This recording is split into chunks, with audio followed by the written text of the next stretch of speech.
Здравствуйте! В эфире телеканала программа «Актуальное интервью», в студии Кристина Якупова. 27 декабря в России отмечается День спасателя. Гость нашей студии – заместитель начальника поисково-спасательного отдела Главного управления МЧС России по Республике Саха-Якутия, спасатель первого класса Евгений Золкин. Евгений Игоревич, здравствуйте. Здравствуйте. Вы спасатель первого класса. Расскажите о себе, как вы выбрали эту нелегкую профессию. Ну, мой профессиональный путь начался с 80-х годов. То есть я занимался в свое время спортивным туризмом и как бы по этой линии получил определенные навыки, разряды, получил инструкторские навыки, звания. И в 90-х годах получил предложение устроиться спасателем. Ну, соответственно, с 93-го года, 1 марта, я являюсь профессиональным спасателем Республики Саха-Якутия. Какое образование необходимо получить, чтобы стать спасателем? Первое, то есть любой гражданин Российской Федерации может стать у нас спасателем, достигший 18 лет и принят медицинскими комиссиями по состоянию здоровья. А обязательное образование – это непосредственно полное среднее образование. Ну и, соответственно, при принятии по критериям спасатели приветствуются еще и высшее образование. То есть по достижению определенной классной квалификации, по повышению классной квалификации, там требуется высшее образование. А большинство спасателей владеют сразу несколькими специальностями. Это, например, водолаз, парашютист, водитель маломерного судна. Какова ваша специализация? Ну, каждый спасатель должен иметь определенный багаж определенных специальностей, то есть в зависимости от классной квалификации. То есть, будь это спасатель, просто спасатель первого класса, второго класса, третьего класса, там есть определенный багаж. Там, если, допустим, спасатель третьего класса должен иметь не менее 3 профессий, спасатель второго класса не менее 5, спасатель первого класса не менее 7. То есть это основные профессии, которые применяются при проведении спасательных работ. Это водолазы, парашютисты, газоэлектросварщики, водители всевозможных автомобилей, транспортных средств, вездеходов, маломерных судов. То есть вот этот багаж, он применяется при проведении спасательных работ. А какими качествами должен обладать спасатель?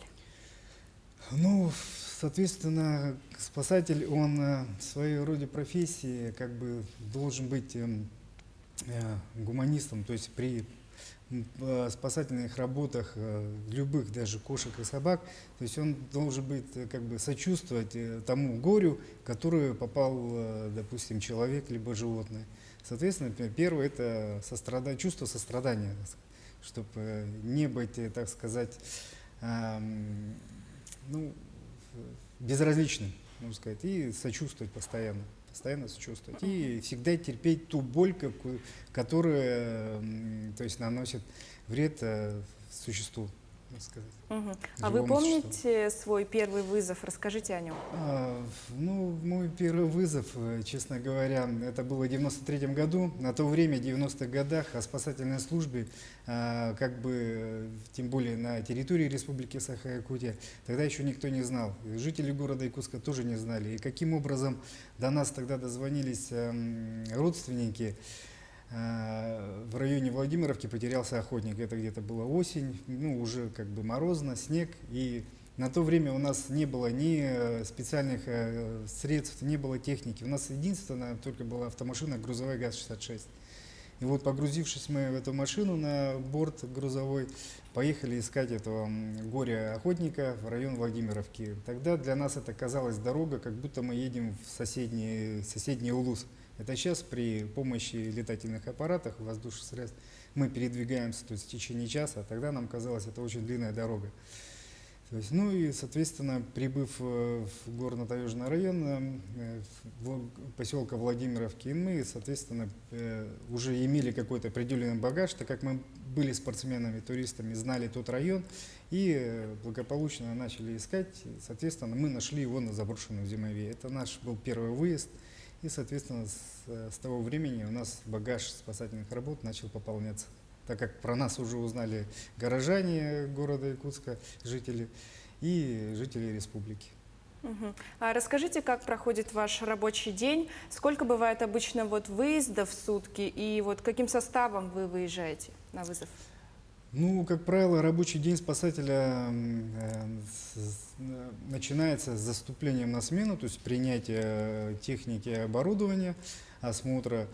Ну и, соответственно, во время дежурства они совершают всевозможные выезды там, на чрезвычайные ситуации, на социально значимые происшествия.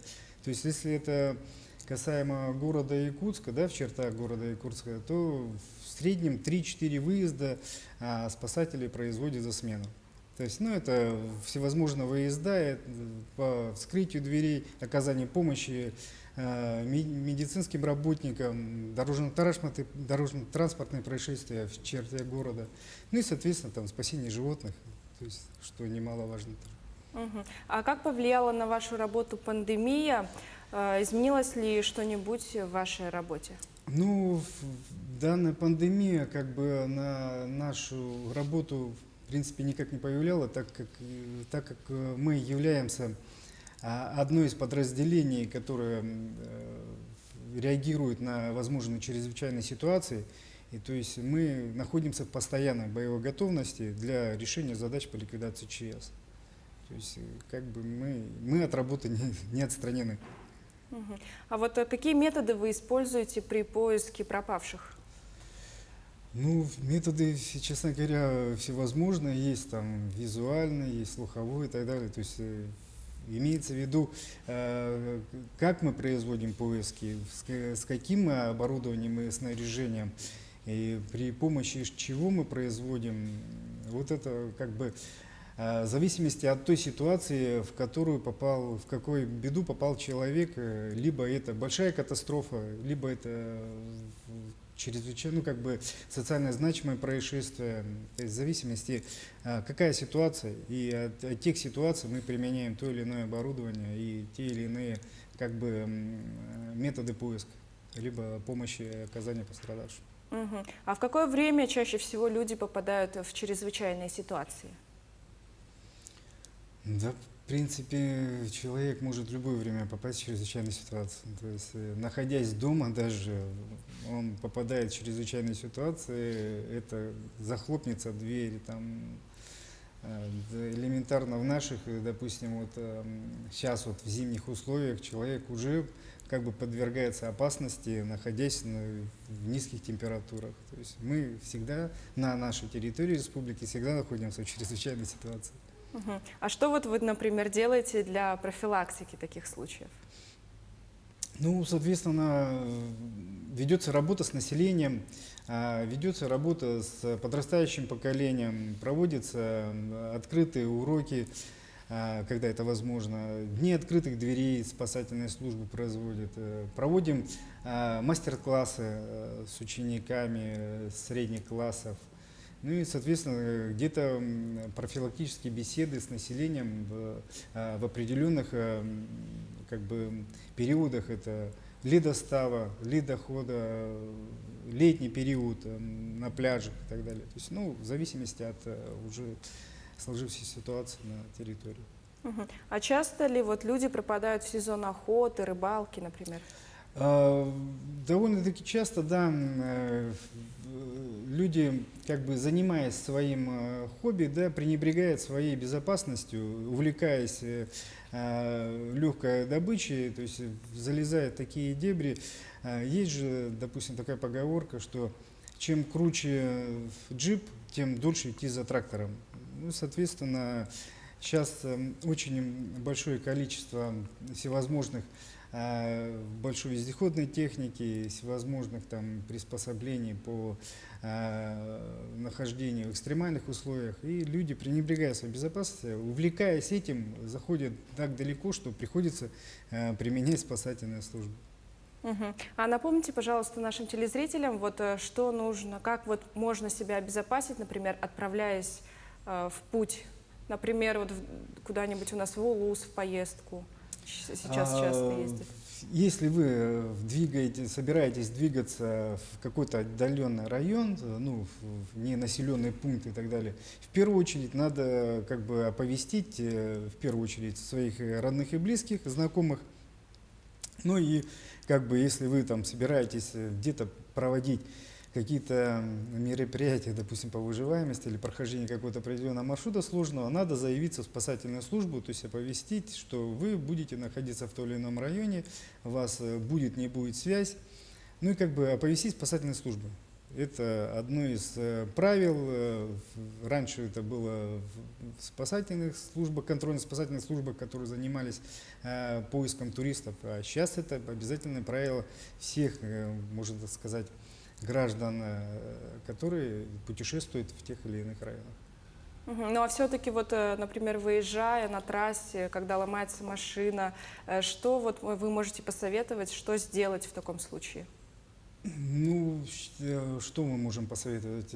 Соответственно, если Чтобы не замерзнуть. Да, если вы собираетесь двигаться в какие-то районы, в дальние районы, соответственно, себя обезопасить от тех рисков, чтобы, там, допустим, сейчас в наших зимних погодных условиях, это обеспечить себя теплыми вещами, дополнительными соответствующими какими-то запчастями, там, которые вам понадобятся в дороге, и обязательно связь, потому что без связи сейчас в данное время можно попасть в очень сложную ситуацию и, то есть, получить обморожение.